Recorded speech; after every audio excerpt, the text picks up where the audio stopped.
ဝဲမင်္ဂလာပါနော်ကျွန်တော်ယခုကတော့အများပြည်သူဒုဒအလုံးကမြန်မာတလေထုံးတာဥပဒေနဲ့ပတ်သက်တဲ့ဥ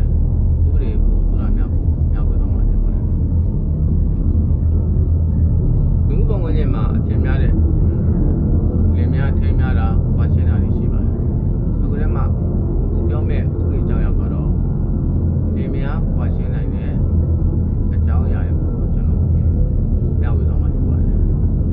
လင်နဲ့များကွာရှင်းနိုင်တဲ့အကြောင်းအချက်အဓိကအဖြစ်၃ချက်ရှိပါတယ်ပထမတစ်ချက်ကငကုသောလူကွာရှင်းခြင်းဒုတိယချက်ကလင်ဖြစ်သူရဟန်းပေါင်းသူရတ္တပံကိုပြောင်းသွားမယ်ဆိုရင်ဒါလင်များကွာရှင်းမှုများပါတယ်တတိယချက်ကအိမ်တော်ရေးပြမှုကြောင့်လင်များကွာရှင်းခြင်းဆိုပြီးတော့အဓိကအချက်ကြီး၃ချက်ရှိပါတယ်ငကုသောလူကွာရှင်းတယ်ဆိုတော့ကတော့တရားရုံးမှာဒီလင်များဆက်လက်မပေါ်နိုင်လို့တရားသူကြီးရှင်းမှာငကုသောလူကွာရှင်းတယ်ရမီရဖဗမ်းမီကကိုဆိုရင်မူရုံးမှာဒါငကုသောလူကွာရှင်းမယ်ဆိုရင်လည်းကွာရှင်းခွင့်ရပါတယ်နောက်ချက်ကလင်ဖြစ်သူရဟန်းပေါင်းတို့ရတ္တပံကူပြောင်းသွားမယ်ဆိုရင်လင်ငယ်မေယာကန်ကလူလျောက်တက်ဆဲပါတယ်ဒါတုံးလပမဟုတ်ဘူးနော်အခါတလေခိတခဏဝတ်တဲ့ဟန်မျိုးကိုမဆိုလိုပါရတ္တပံကူပြောင်းသွားတဲ့အဲဟန်လေးဆိုရင်တော့အဲသူတို့ရဲ့ဒီလူ့ဘဝကစနေမြရာအလိုလျောက်ပွားရှင်းပြတ်ဆဲပြီးရရောက်ပါတယ်နောက်ချက်ကနောက်ဆုံးချက်ကတော့အဓိကတရားဥပဒေမှာဖြစ်များတဲ့အိမ်တော်ရေးပြမှုကြောင့်ပွားရှင်းခြင်းမှုအိမ်တော်ရေးပြမှုကြောင့်ပွားရှင်းတဲ့အခါမှာအိမ်တော်ရေးပြမှုမှာ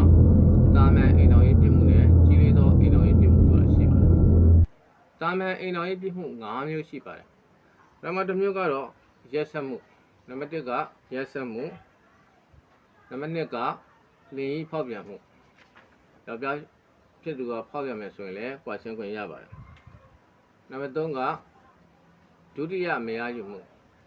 ယောက်ျားဖြစ်သူကဒုတိယမယားယူမယ်ဆိုရင်လည်းဒီပထမဇနီးများမှာကွာရှင်းခွင့်ရှိပါတယ်နောက်တော့ကစွန့်ပစ်မှုဆိုတာကလင်ဖြစ်စေ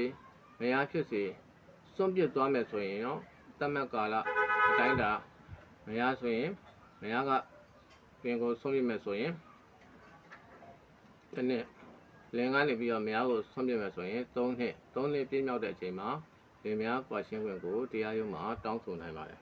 နောက်တစ်ခါလီဆယ်မှုနံပါတ်5ကလီဆယ်တယ်